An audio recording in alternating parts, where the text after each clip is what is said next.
If you're not a Christian, I'm giving you 1 second. Please scroll. Don't bother. This message may not be for you. Now, listen carefully. There is a thin line between idol worship and prophetic direction.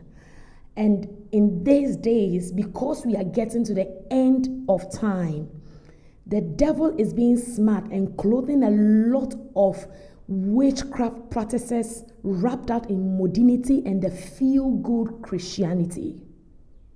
When you read the books of Numbers chapter 21, there was a time that the Israelites spoke against Moses and serpents were biting them and they were dying. So Moses consulted God and God said, put up a brazen serpent like a bronze snake on a tree and let them watch. And when they watch, the more they keep watching that bronze snake, the snake will stop biting them. They did that and they were free. When you go to 2 Kings, by the time you got to 2 Kings, the people have turned that snake, the bronze snake, into a god that they are worshiping, that the name of that god was called Nehushtan. Read your Bible. They turned a prophetic direction to save a situation into a permanent idol worship that they have replaced God, and they were burning incense to it. There is nothing wrong with prophetic direction, but following strangers that you can't trace their root, you don't know who they are, and they are telling you, put garlics in water, wake up at midnight, pray over it. What are you praying about? You already have your element.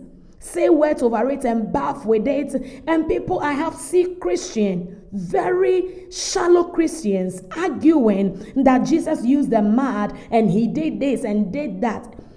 The purpose of those signs and wonders was not because of the elements.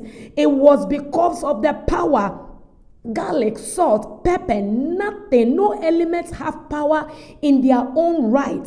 It is the power that is backing it that puts it into work. The question is, what power is backing that? If it is a prophetic direction by your shepherd, by your pastor, by a prophet, you have sat under his ministry, that you know the source, you believe, because the Spirit of God that dwelleth in you bear you witness of who he is, because he's a father over your life.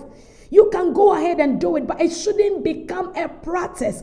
Do not replace elements with God. God is a creator. Don't replace creation with it. It is not about you telling you cannot do whatever you believe works for you. I'm saying do not replace God with his creation. Now for you, I pray for you that the Spirit of God will cleanse you and set you right.